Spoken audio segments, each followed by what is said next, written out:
Pemimpin yang baik akan memperhatikan kepentingan seluruh anggota yang dipimpinnya. Pemimpin yang baik juga akan selalu mengajak anggotanya berbuat baik.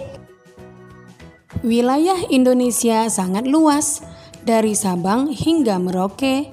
Bangsa Indonesia adalah bangsa yang majemuk karena terdiri dari berbagai macam suku, bahasa, agama, adat istiadat, serta kebiasaan yang berbeda-beda.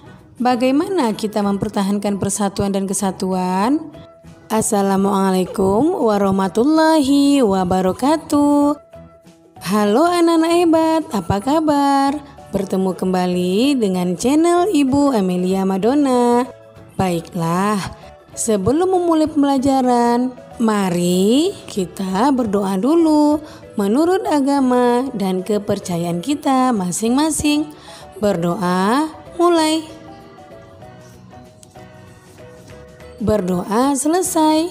Anak-anak ibu, untuk menjaga kesehatan, kamu jangan lupa menerapkan 4M. Yang pertama, memakai masker. Yang kedua, mencuci tangan dengan benar. Yang ketiga, menjaga jarak.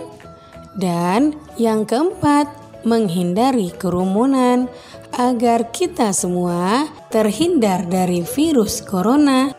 Hari ini kita belajar tema 7 kepemimpinan, subtema 2 pemimpin idolaku, pembelajaran 3. Tonton sampai habis ya, jangan di skip. Tujuan pembelajaran kita hari ini antara lain sebagai berikut.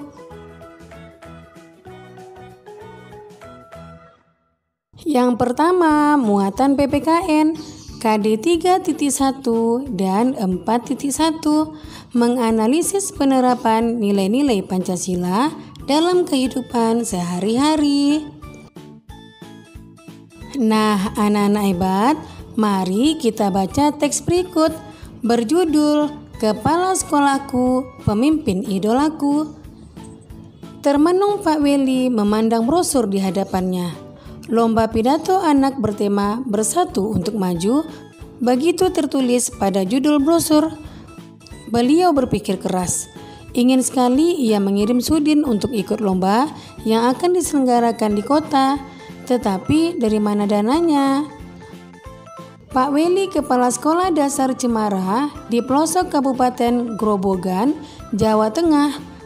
Beliau lahir di Labuha, Maluku Utara.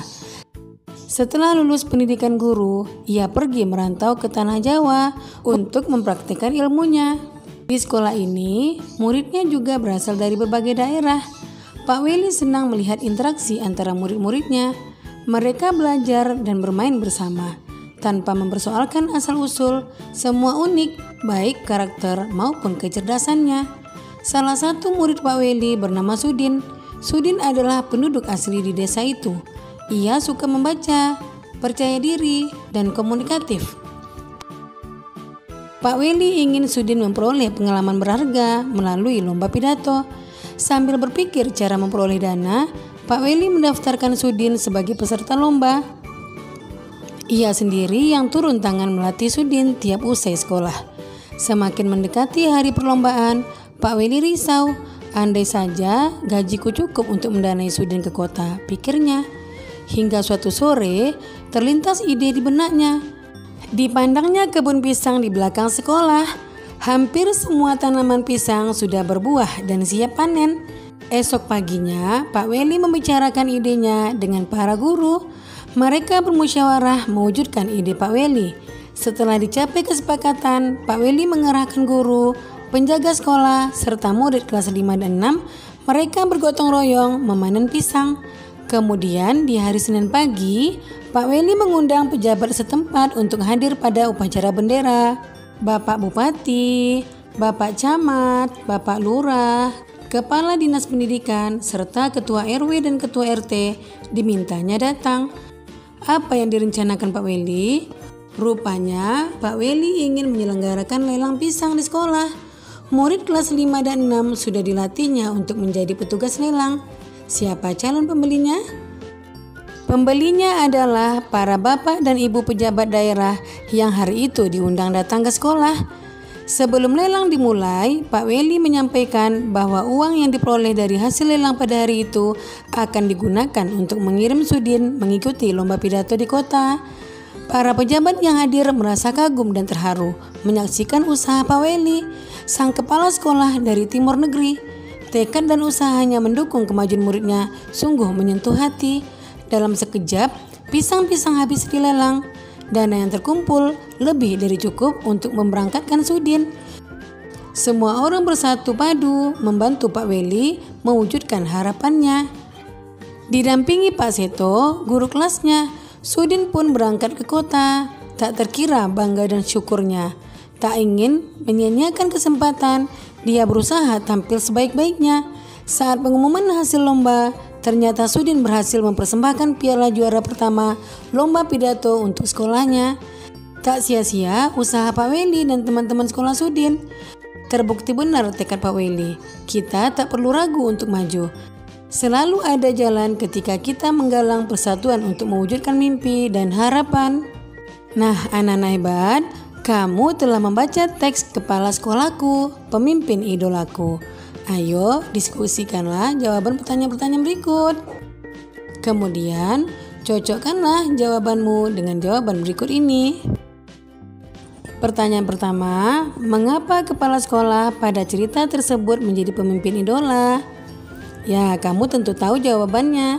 Karena mempunyai sifat rela berkorban, pantang menyerah, peduli dengan murid, cerdas dalam menghadapi masalah, dan dalam mengambil tindakan. Mampu meningkatkan persatuan di kalangan murid dan guru. Kemudian pertanyaan kedua, apakah kepala sekolah pada cerita sudah mengamalkan nilai-nilai persatuan? Ya, tentu saja sudah. Ini ditunjukkan dengan tidak membeda-bedakan asal-usul murid, sehingga antar murid timbul kebersamaan dan rasa persatuan. Pertanyaan ketiga, apakah kepala sekolah sudah menerapkan nilai-nilai kerakyatan? Jelaskan. Sudah menerapkan nilai-nilai kerakyatan. Ini dibuktikan dengan kemampuan Pak Weli mengetahui karakter masing-masing siswa. Kemampuan mengetahui karakter ini hanya bisa diperoleh jika berbaur atau menyatu dengan murid-murid. Pertanyaan keempat, apa alasan kepala sekolah membantu Sudin untuk mengikuti lomba pidato?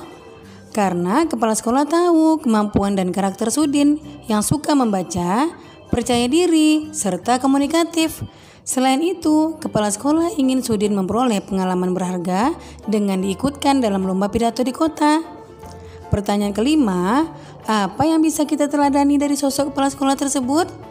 Ya, sikap merakyat, turun ke bawah, kreatif penuh ide, peduli dengan siswa, rela berkorban, mampu menjaga persatuan dan tidak membeda-bedakan siswa dan pantang menyerah.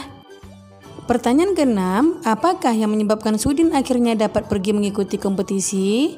Sudin mendapatkan dana yang cukup untuk mengikuti lomba di kota. Dana itu diperoleh melalui pelelangan pisang yang ada di belakang, dan pembelinya adalah para bapak dan ibu pejabat daerah yang diundang. Kemudian, pertanyaan selanjutnya, bagaimana menurutmu hubungan antara kepala sekolah dengan bupati, kepala dinas, dan pejabat daerah lainnya? Apa yang membuatmu menyimpulkan seperti itu? Ya, hubungan yang sangat baik dan akrab. Hal ini dapat dibuktikan para pejabat tinggi tersebut mau menghadiri undangan kepala sekolah, walaupun para pejabat tersebut merupakan orang-orang sibuk. Kamu sudah mengetahui nilai-nilai kepemimpinan kepala sekolah Sudin yang telah mengamalkan persatuan dan kesatuan di lingkungan sekitar sekolah. Tulislah perilakumu yang merupakan wujud dari nilai-nilai tersebut dan telah kamu praktikkan di lingkungan rumahmu. Ya, tentu saja. Yang pertama, akur dengan kakak dan adik. Yang kedua, bermusyawarah dengan ayah, ibu, atau saudara. Yang ketiga, saling membantu atau menolong dengan saudara dan teman. Dan yang keempat, tidak membeda-bedakan dalam bergaul dengan teman di sekitar rumah. Pak Weli menunjukkan penerapan nilai persatuan dan nilai kerakyatan. Apa sajakah bentuk-bentuk penerapan nilai kerakyatan dalam kehidupan sehari-hari? Berikut adalah nilai-nilai yang terkandung dalam sila keempat Pancasila, yaitu kerakyatan yang dipimpin oleh hikmat kebijaksanaan dalam permusyawaratan perwakilan.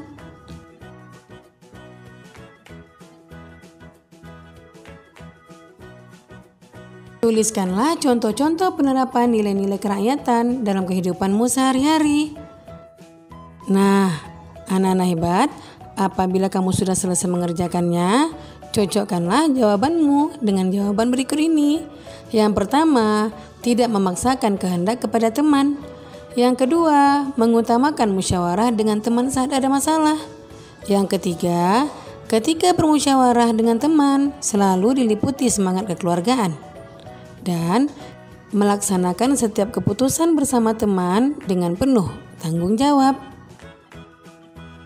Yang kedua, muatan IPS, KD 3.3 dan 4.3, menganalisis posisi dan peran Indonesia dalam kerjasama di bidang ekonomi, politik, sosial budaya, teknologi, dan pendidikan dalam lingkup ASEAN. Tapi sebelum kita lanjutkan, jangan lupa kamu tekan tombol like, comment, share, and subscribe ya. Juga tekan tombol lonceng notifikasinya agar kamu tidak ketinggalan video-video pembelajaran terbaru dari channel Ibu Emilia Madonna berikutnya. Terima kasih. Negara kita menjunjung penerapan nilai-nilai kerakyatan dalam bermasyarakat. Bagaimana hubungan kita dengan negara lain? Negara kita selalu berusaha menjaga hubungan baik dengan negara-negara lain, termasuk di Asia Tenggara. Ayo mencoba. Bersama kelompokmu, carilah buku-buku referensi di perpustakaan sekolahmu.